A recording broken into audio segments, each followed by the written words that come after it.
Minister Narendra Modi participates virtually in the first outreach sessions of the G7 summit in UK, highlights India's whole-of-society approach to fight the pandemic, also commits India's support for collective endeavours to improve global health governance, says meeting should send out a message of One Earth, One Health for the whole world.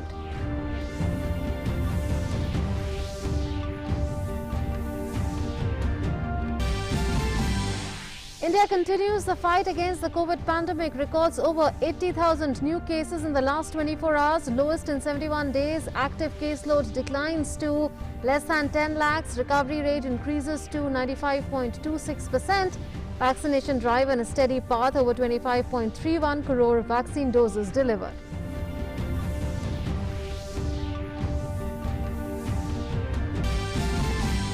States continue to unlock in a phased manner amid declining COVID-19 cases. From tomorrow, graded unlock to unfold in Himachal Pradesh and Karnataka. Mumbai continues to remain under lockdown. Mizoram and Goa extend lockdowns. The US and South Korea reaffirm cooperation toward denuclearization of Korean Peninsula, also stress the importance of multilateral cooperation to address other regional issues.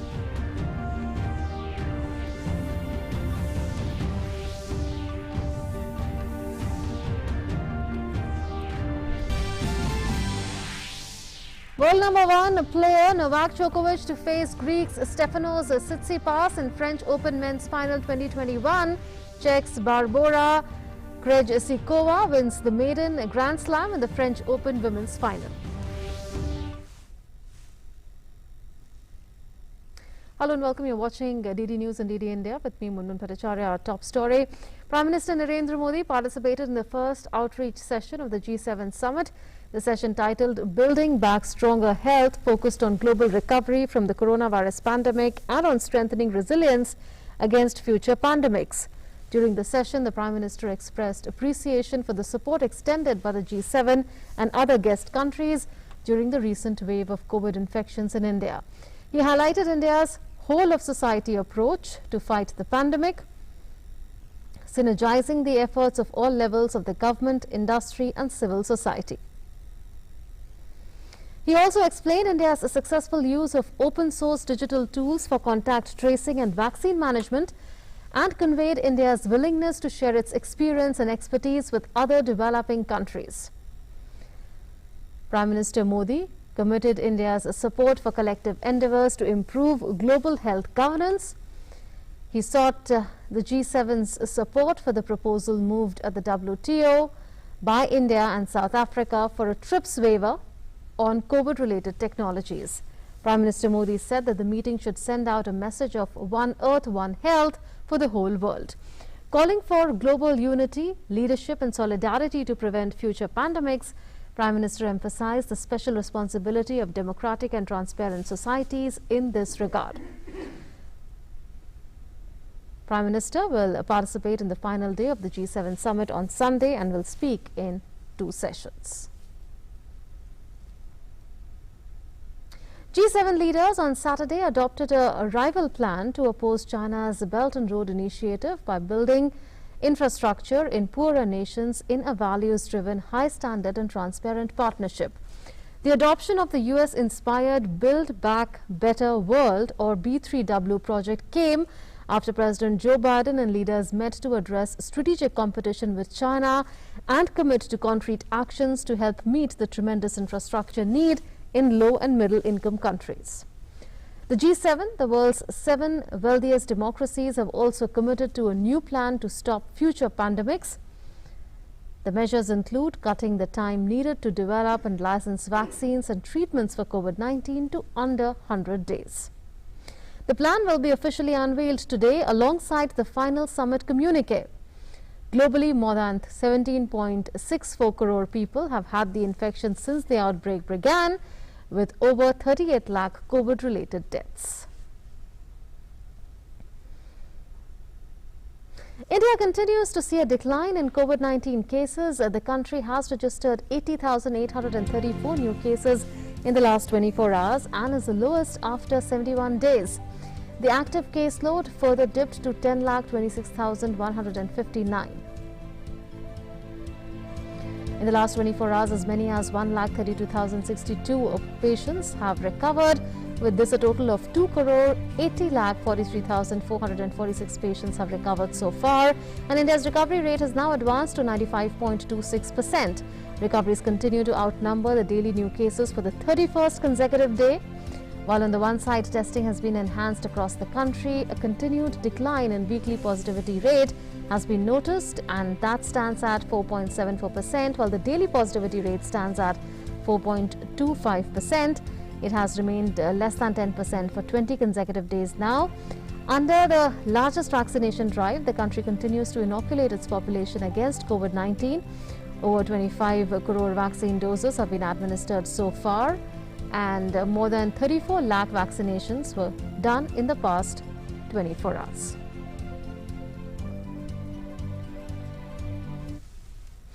With substantially ramped up testing capacity across the country, a total of 19,312 tests were conducted in the last 24 hours in the country. Cumulatively, India has conducted over 37 crore 81,32,474 tests so far.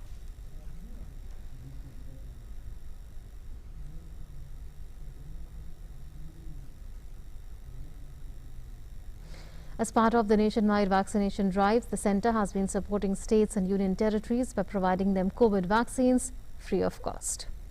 Over 26.64 crore vaccine doses have been provided to states and union territories so far through the Government of India, through the free of cost channel and through direct state procurement category. Of this, the total consumption including wastages is over 25 crore doses. Over 1.53 crore COVID vaccine doses are still available with states and union territories to be administered. Furthermore, more than 4 lakh vaccine doses are in the pipeline and will be received by states and union territories within the next 3 days.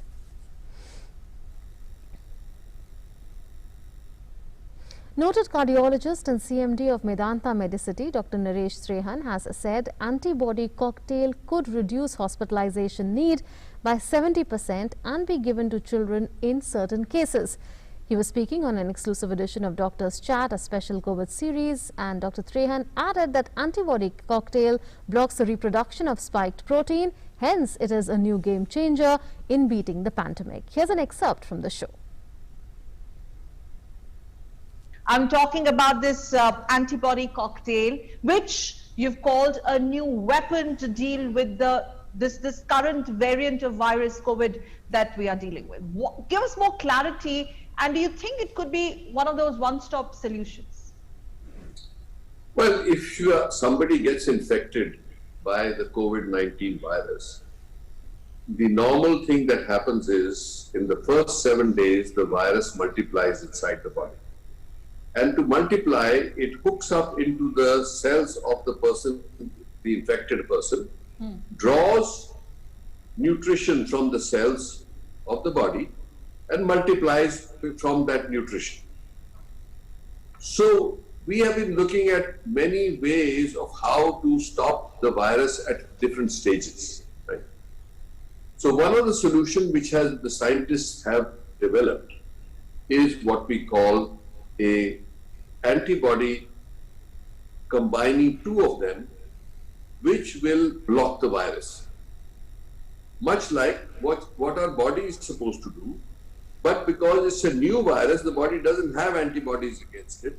These are antibodies designed scientifically in the lab to be able to block the virus in the very early stages. So what it does it prevents the virus. This cocktail, there is the two cocktails have to be in a way because they act in tandem in two different ways. So one, when you inject it in the first few days of the virus, that it is the most effective at that point because it does not let the virus multiply. The second phase that comes is, depending on the viral load, the body then reacts and creates this response, immune response, which is what we call the cytokine phase. Okay. And that cytokine phase causes a lot of damage to the body, but it is triggered by the virus. So if you limit the virus, the less the response from the body to, because the virus is already weak or numerically very low. So that's how it is successful in blocking the progression of the disease. The government did an admirable job of keeping this country alive, although there were some pockets of tragedies. But a nation of 135 crore people, with a country with a democracy, to keep it going like this. Does anything worry you? Yeah, I worry all the time about the fact that how people will behave, how many people will suffer, because we have seen, we are doctors to save lives. We have seen too much destruction, too many lives lost. So inside we cry all the time, because we know the suffering of the people, the families. I mean, ultimately, we are face to face with the families and the patient, and we know what they are going through.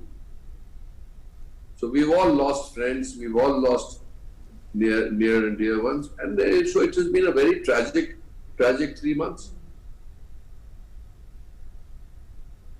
You can watch the entire show tonight on DD News at 7:30 p.m. and on DD India at 8:30 p.m. Well, as the downward trend continues for the COVID-19 cases in Delhi, Chief Minister Arvind Kejriwal today announced more relaxations as part of reopening the national capital in a phased manner. As per the new directions, all the markets can now reopen without following the odd-even criteria.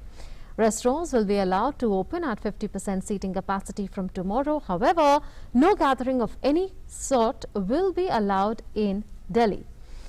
Schools, colleges, cinema halls and swimming pools will remain shut until further orders. It will be recalled that on 31st May, Chief Minister had announced phased reopening of Delhi.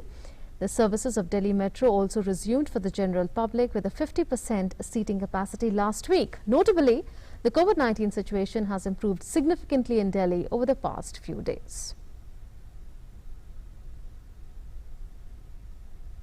As the COVID-19 situation in Maharashtra has improved, the relaxations on COVID curbs announced earlier will remain in place. Restrictions in 21 districts of Maharashtra, including Thane and Pune, will be there from Monday. They will be relaxed on the basis of a weekly corona positivity rate and availability of beds. However, the existing restrictions will remain in place in Mumbai to avoid congestion. Mumbai Municipal Corporation has taken this decision to avoid risk. Mumbai will continue to remain in the level 3 category of the Maharashtra government's unlock plan to ease restrictions. In view of the city's size and population density, daily arrival of huge number of commuters from other parts of the Mumbai metropolitan region and the Met Department's warning of very heavy rainfall in the next few days, Municipal Corporation has taken this decision. The infection positivity rate in Mumbai has dipped to 4.4% and oxygen bed occupancy is 27.12%. Karnataka will also unlock in a graded manner from Monday. The lockdown in the state for over a month will be lifted in a 5-phased manner. The Karnataka government has issued fresh guidelines regarding lockdown curbs being eased in 19 districts from 14th June. Opening of parks and industrial units with riders, extending the duration of shops selling essential goods and permission for autos and taxis to ply with a maximum of 2 passengers are among the relaxations. However, public transport and metro services will remain suspended. The timing to buy essential commodities will be extended to 6 a.m. to 2 p.m. The COVID-19 curfew will remain in place from 7 p.m. to 5 a.m. and the weekend curfew will be imposed from 7 p.m. on Friday to 5 a.m. on Monday, after the current lockdown in the state comes to an end on 14th June. The stringent lockdown measures will continue in 11 districts with high positivity rate till the 21st of June. The unlock process will also begin in Himachal Pradesh from Monday. Shops will now be allowed to open from 9 a.m. to 5 p.m. All shops and stores will remain closed on weekends to check the spread of the deadly COVID-19 infection. While offices have been allowed to function with 50% staff, intra-state public transport will also resume with 50% occupancy from the 14th of June. At present, buses will not ply on interstate routes. The state government has also waived off the requirement of a negative RT-PCR test for entering Himachal Pradesh after 14th June.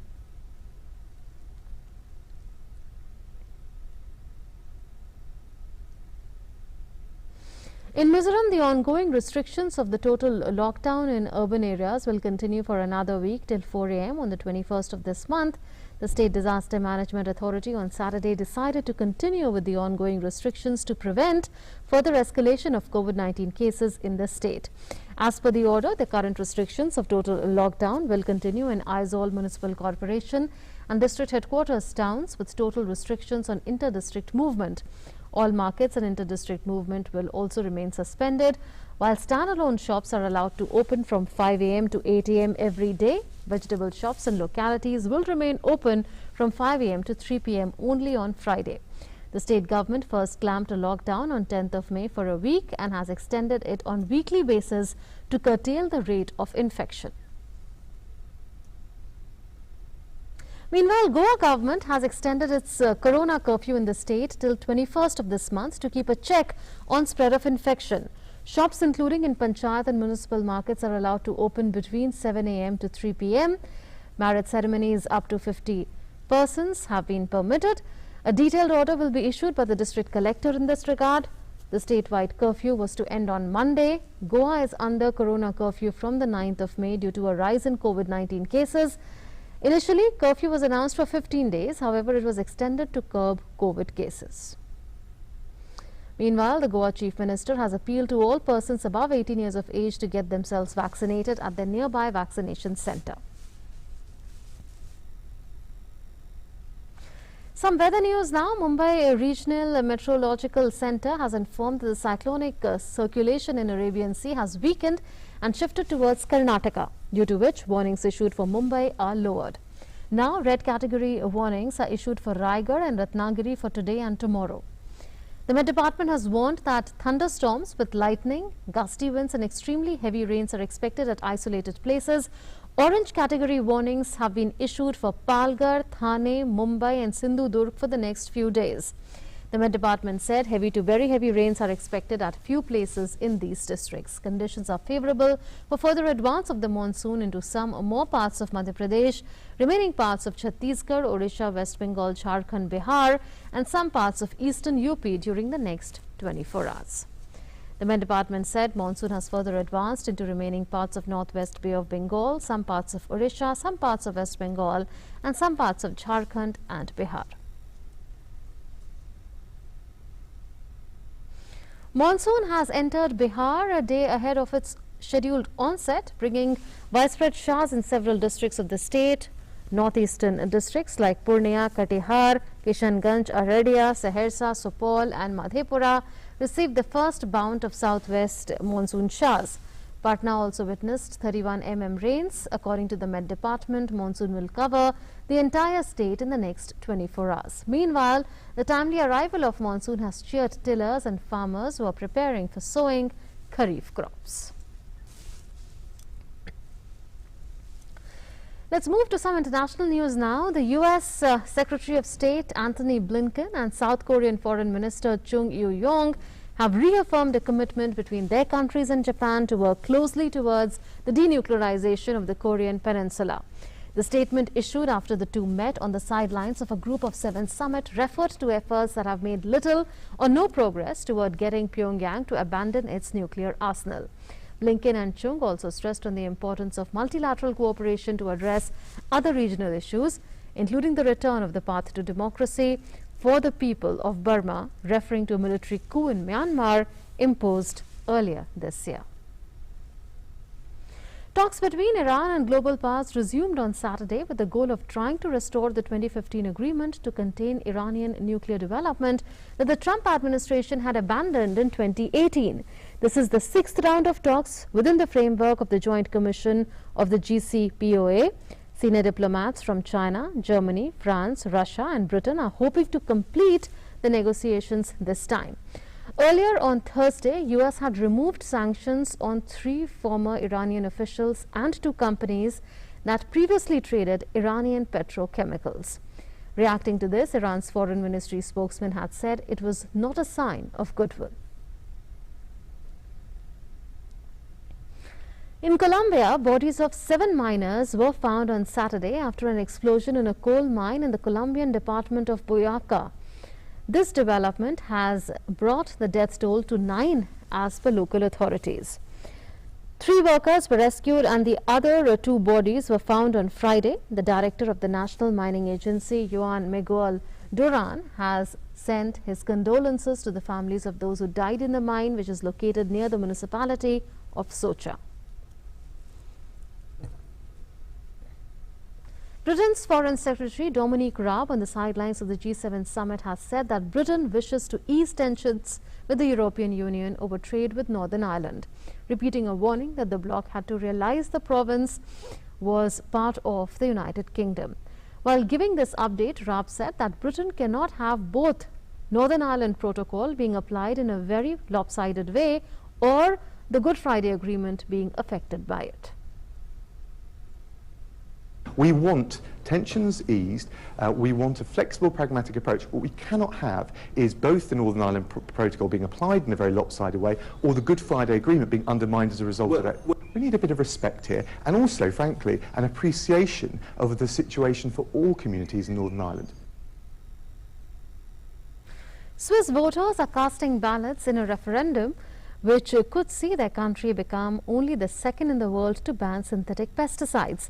If approved, the pesticide initiatives would go much further than the handful of towns and regions around the world that have already banned all synthetic pesticides. Swiss voters are casting ballots in a referendum on a proposed carbon dioxide law that would hike fees and taxes on fuels that produce greenhouse gases.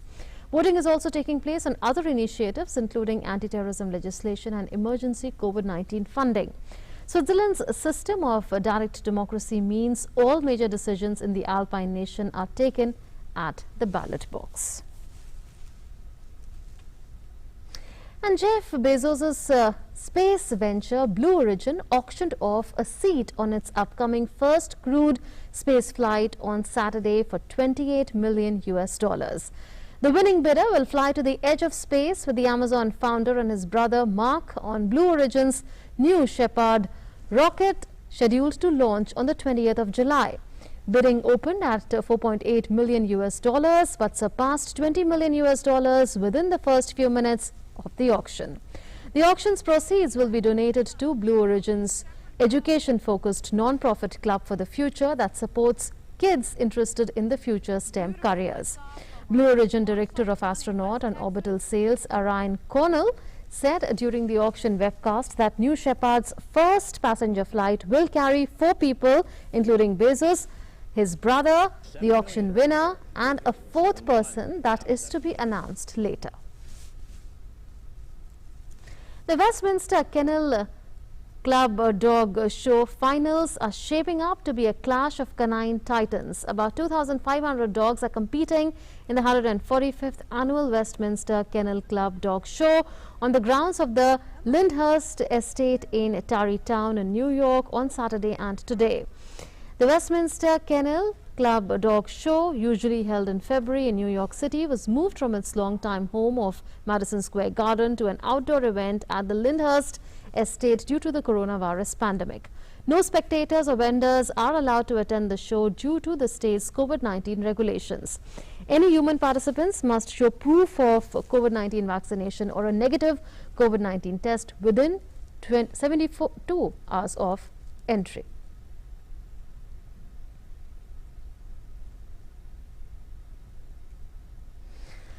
In tennis, world number 1 Novak Djokovic will clash with Greek 5th seed Stefanos Tsitsipas in the men's singles final. Serbian Djokovic reached his 6th French Open final after ending Rafael Nadal's 4-year reign on Friday.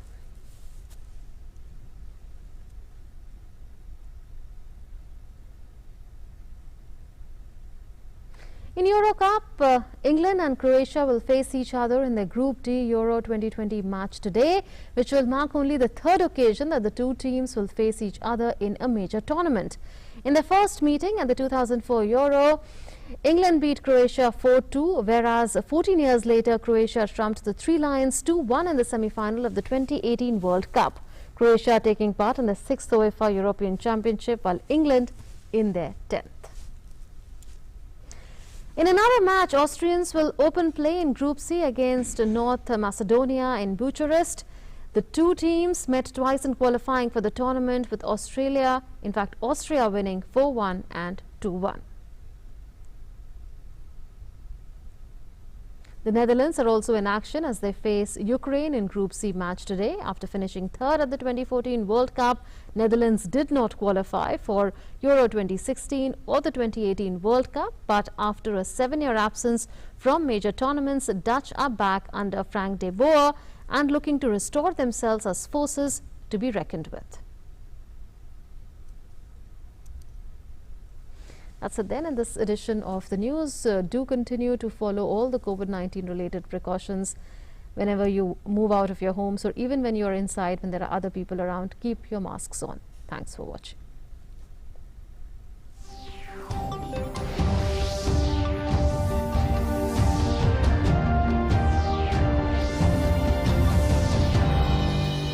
आइए मनाते हैं भारत की आजादी।